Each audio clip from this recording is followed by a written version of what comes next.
Welcome to everyday cooking. இன்னும் எங்கள் சேனலுக்கு சப்ஸ்கிரைப் பண்ணாமல் இருக்கிறீங்களா?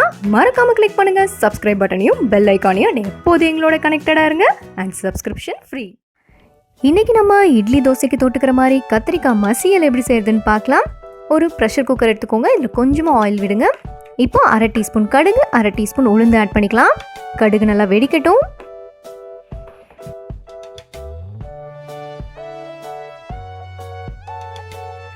கடுகு வெடிக்க ஆரம்பிச்சதும் ஒரு பெரிய வெங்காயத்தை குட்டி குட்டியாக சாப் பண்ணி இதோட ஆட் பண்ணிக்கலாம்.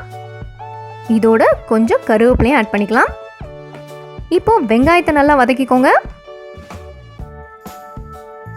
இதோட ஒரு 1/4 டீஸ்பூன் பெருங்காயத்தூள் சேர்த்துக்கலாம். இதோட ஒரு பெரிய சைஸ் தக்காளியை குட்டி குட்டியாக சாப் பண்ணி ஆட் பண்ணுங்க. அடுத்ததான் நம்ம மசாலாலாம் சேர்க்க போறோம். இதோட ஒரு 1/4 டீஸ்பூன் மஞ்சள் தூள், 1 டீஸ்பூன் மிளகாய் தூள், 1 டீஸ்பூன் மல்லித்தூள். அவ்வளோதான் மசாலா. இதெல்லாம் நல்லா கலந்து விடுங்க. இப்போ நம்ம ஒரு 5 இல்லைனா 6 கத்திரிக்காவை சின்ன சின்னதாக சாப் பண்ணி இதோட ஆட் பண்ணிடலாம்.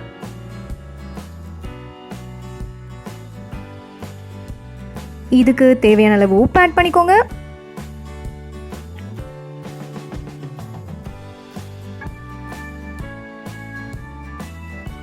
ஃபைனலாக இதோட 2 கப் அளவுக்கு தண்ணி ஆட் பண்ணுங்கள். அண்ட் நீங்கள் தண்ணி ஆட் பண்ணி இப்படியே கொதிக்க விட்டாலும் கண்டிப்பாக கத்திரிக்காய் வெந்துடும். பட் நான் கொஞ்சம் குயிக்காக வேக வைக்கணுங்கிறதுக்காக இதை ப்ரெஷர் குக் பண்ண போகிறேன். மூடி போடுங்க. 1 இல்லைனா 2 விசில் போதும் கத்திரிக்காய் வேகிறதுக்கு.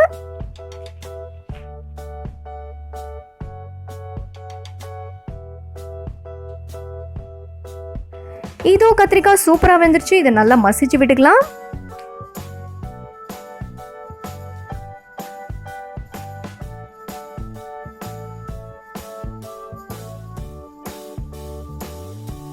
இதுக்கப்புறம் இதை கொதிக்க வைக்கணுங்கிற அவசியம் கிடையாது. இதை நல்லா மசிச்சு விட்டீங்கனாலே போதும். இதோ நல்லா மசிச்சாச்சு. மேலே கொத்தமல்லி இலையை தூவுங்க. ஃபினிஷ் பண்ணுங்க.